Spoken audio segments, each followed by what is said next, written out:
حتى نأشر بعض أهم نقاط الضعف والقوة بمنتخبنا، يسعدني أن أرحب بضيف الحلقة الكاتب الرياضي مصطفى بهجت. أهلا بك مصطفى في برنامج على فار المونديال. حبيبي استاذ بدر، اهلا بحضرتك واهلا بجميع مشاهديك، وشكرا لقناه الفلوجه على هذا البرنامج الجميل. احييك عليه استاذ بدر. حياك الله مصطفى. البارحه تكلمنا انا وياك باتصال، قلت لي في جمله معينه، قلت لي المنتخب تاهل بس ما راح للبطوله. يعني وضح هاي الفكره اكثر.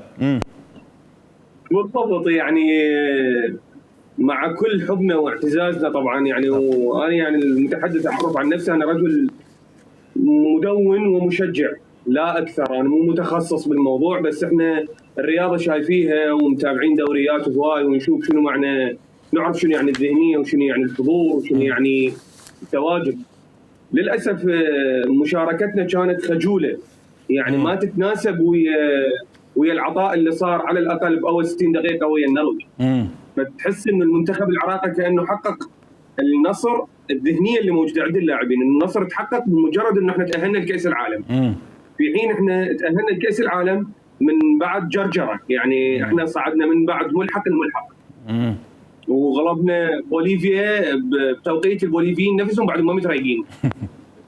ف يعني التاهل بحد ذاته انجاز، نعم، ما نريد نقلل من عنده، ولكن بعد التوسعه، ما هو صعدت هواي فرق اصلا ما شاركت كاس العالم وتاهلت للمرحله الثانيه، وهاي نتحدث فيها من قدام يعني. فهاي الذهنيه فقدناها وبين فقدانها بمباراه السنغال. الفريق مباشره يطلع من اللعبه مباشره، اللاعبين ما مستعدين الضغط كاس العالم. زين مصطفى، شنو الفرق بين اول لعبه مصطفى؟ شنو الفرق بين المستوى اول مباراه، وهو طبعا كان التوقعات انه السنغال اقل مستوى من بقيه يعني من فرنسا والنرويج، باعتقادك لان ما موجود مثلا ايمن حسين، ما موجود يعني فد نجم معين، الفرق اللي صار بين النرويج بالشوط الاول نحكي وبين اللي صار بالسنغال؟ هو انهيار ذهني استاذ بدر. اللاعب العراقي تشوف انت اللاعب المغترب عنده حضور ذهني بهيك مباريات كبيره، فتلقاه واقف داخل الملعب ما منهار ما تايه، وهذا التوهان يصير عندنا من بعد ما يجي علينا اول هدف. 3 مباريات كوبي بيست، يجي علينا هدف بسبب او باخر يبدا الفريق ينهار شويه شويه. ممكن بمباراه النرويج كوننا هاي يعني اول مباراه بالبطوله والفرق كلها بعدها ما مستعده، حتى الفرق الكبيره، هاي يعني مباراه فتحت البطوله. وهواي فرق خسرت بهاي المباراه، فرنسا خسرت ويا السنغال بكاس العالم. فهي عادي ممكن انت تغلط يعني، واحنا جارينا المنتخب النرويجي، بس بعدين حدث الانهيار، لان المنتخب النرويجي كان حاسب حساب انه المنتخب العراقي مستحيل يقدر يلعب بنفس الايقاع ل 70 دقيقه. وخلينا نكون واقعيين، فرنسا والنرويج لم تقسوا على العراق. يعني لعبوا اللعب اللي يخليهم يفوزون بنتيجه مرتاحه بدون ما ياذون نفسهم، لان يقولون نفسهم وراهم معركه اللي قدام بالدور 32 و16 وفوق. بس السنغال لعبه ويانا لان هي مباراه حياه او موت بالنسبه لها، ولازم تجيب اكبر عدد من الاهداف، ولو ما اهدافهم الهواي كان ما تاهلوا، لانهم تاهلوا 3 نقاط زائد 2، والزائد 2 هاي جت براسنا.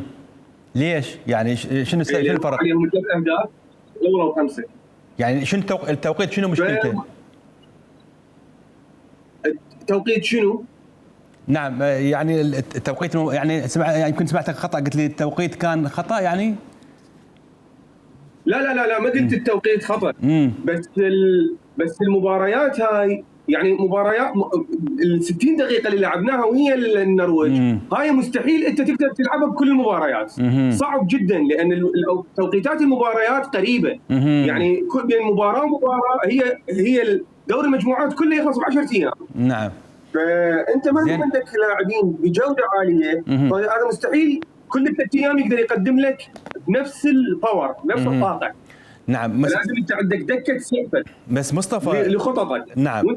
مصطفى، احنا يعني كثير من الناس اللي بالوسط الرياضي، اللي حتى المحللين والمراقبين للوضع الرياضي، احنا من رايحين كنا نقول بس المهم وصلنا وهاي هي، وكنا عارفين انه هاي المنتخبات منتخبات قويه واحنا صعب نقدر عليها. ليش الكثير يقولون او حتى بعض اللاعبين يقول ليش هسه ضايجين من النتيجه؟ ما احنا عارفين انه راح نخسر. اما بديهي انه انت تخسر، بس تخسر وانت تقدم. والدليل انه احنا مباراه النرويج كل الجماهير لامت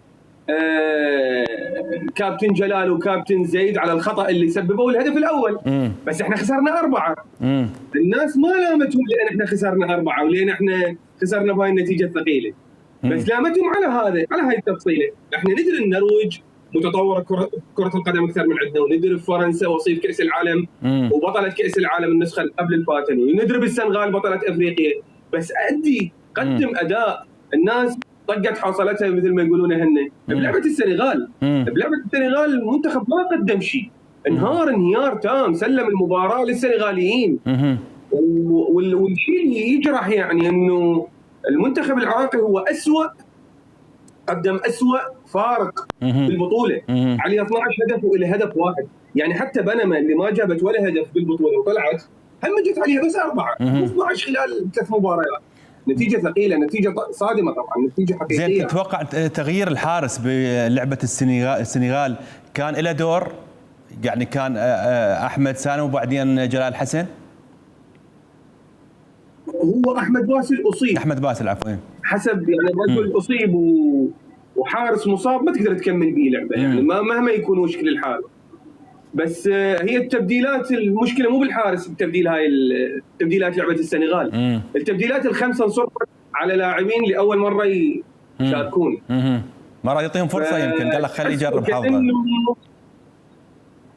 نعم، يمكن راح يعطيهم فرصه، يقول لك خليه يجرب حظه حتى يصير لاعب مونديالي ودولي.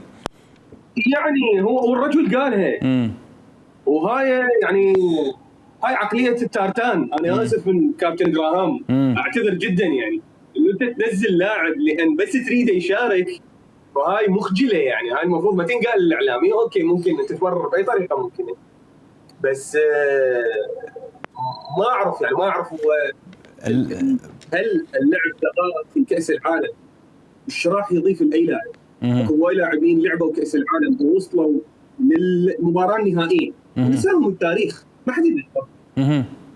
بس ما اعرف يعني بس اكو التبديلات الغريبه اللي صارت الغاليه، وهي اللي سلمت المباراه بالمناسبه. نعم، بس كثير يعني حتى احنا بعض التعليقات قد تكون ربما ناقده ساخره، يقول لك احنا هذا بعد كم سنه راح نقول كانوا ابطال وكانوا لاعب مونديالي. يعني تنسي الاخطاء، يعني تنسي ربما اللي صار ويا زي تحسين ريبين وطرده، يعني هذا كان ما له داعي.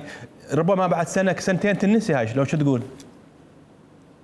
والله يا استاذ بدر، احنا يعني مع كل حبي وتقديري واحترامي للكابتن هيثم كاظم، احنا لحد هسه نقول كابتن هيثم ليش ما مديت رجلك على هدف قطر؟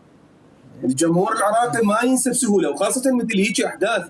يعني هاي انت تسولف على بطوله يشوفوها الملايين، يشوفوها المليارات. كاس العالم هو حلم، يعني حلم لاي دوله انه يرفع علمها وتغنى نشيدها تشجع. اكو بلدان تغيرت خارطتها بسبب تاهلها لكاس العالم او بسبب استضافتها لكاس العالم. طبيعي. فهي مو بطوله سهله. الخطا هنا الخطا يعني كبير. حارس الاورجواي مثلا اللي خلص من البطوله هسه صاير يعني الرجل انتهت مسيرته ويا الاورجواي. بيلسا مدرب الاورجواي نفس الشيء. الفكره يا استاذ انه الخطا في كره القدم مع الجماهير العراقيه المتعطشه لهيك بطولات او المتعطشه للتواجد بهيك بطولات خطا لا يغتفر. لان احنا مجتمع عايشين بالسوشيال ميديا، وهي هاي بضاعتنا، ما هي هاي وقود السوشيال ميديا، هي هاي الاخطاء. فصعب انه ننساها. باعتقادك شنو لازم يصير مصطفى؟ يعني المفروض شنو يكون على اللاعبين؟ تقديم اعتذار؟ هم يعني قدموا اعتذار، شو يسوون؟ يقول لك هاي قدرتنا وهاي هي احنا.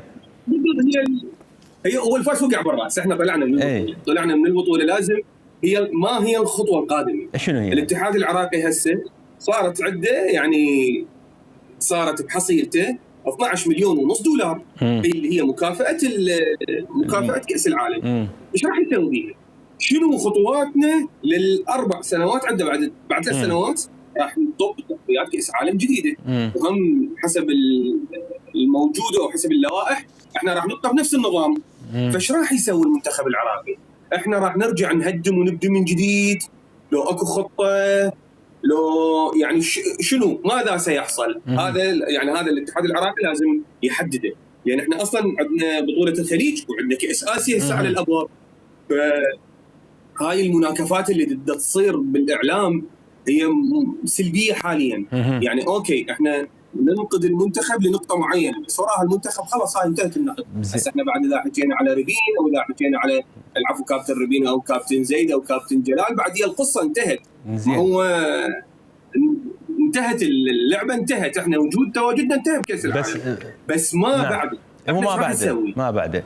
بس اكو بعض اللاعبين انت جبتها على كاس اسيا والخليج وغيرها. احد اللاعبين عنده تصريح يقول احنا هسه لما راح نشارك بهاي البطولات اللي كاس العرب او كاس اسيا او الخليج راح يكون عندنا رهبه اكثر، لان احنا قدمنا اقوى مع فرنسا، مع السنغال، مع النرويج، فراح يكون عندنا دافع اقوى، لان احنا نافسنا الاكبر من هاي الفرق اللي الاقليميه خلينا نسميها. ما هي وجهه نظر بس مو بالضروره. وجهه نظر هي تحترم، هي فعلا انت من تواجه فرق عريقه وفرق مليانه من نجوم فانت تصير اشجع، بس هي مو قياس. لان ما اعرف، بس احنا تعلمنا انه لا تراهن على العراقي، لان نفس هذا المنتخب اخذ الفوز من اليابان، اخذ فوز من اليابان. نفس هذا المنتخب خلال نفس اللعبه قدم اداءين بين اداء واداء فجوه ضخمه. لان اللاعب العراقي هو يعني لاعب يؤثر عليه كل شيء. زين. كل شيء اثر عليه. نفسه وجراهام من بعد مباراه السنغال. بس هي اكو نقطه مؤتمر. نعم اكو نقطه مصطفى. نعم. اكو نقطه، لان الوقت راح يداهمنا. اكو نقطه دائما نسمع من لاعبين قدمنا اللي علينا والكره فوز وخساره دائما نسمعها. تعتبر هو هذا العذر اللي منطقي؟ وهي هاي القالب الجاهز يعني. بسم الله الرحمن الرحيم، قدر الله ما شاء فعل، والكره فوز وخساره، وان ذني كلهم بديهيات. يعني يقدر يقول الفايز يقدر يقول الخسران. صحيح. القصه يا استاذ بدر انه هاي مو مبرر. اولا يعني تشوف يعني التصريحات هاي طبعا هم لازم ما اعرف يعني انه لاعب المنتخب لازم يكون متحدث لبق على مود التصريح، لان التصريح هذا يؤخذ يتحول الى ميمز. وحرام يعني عيب بتاريخ اللاعب نفسه ان يتحول تصريحه من بعد مباراه وهو تعبان ومجهد الى ميمز.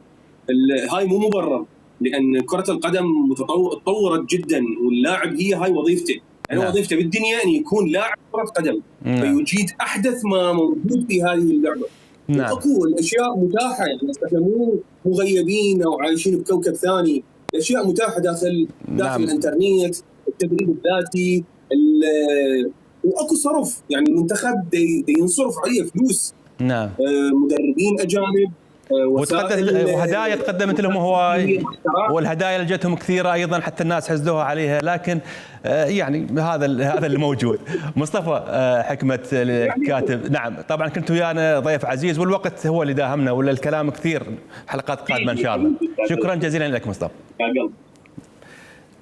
شكرا لضيفنا مصطفى بهجت، وفاصل ومكملين وياكم.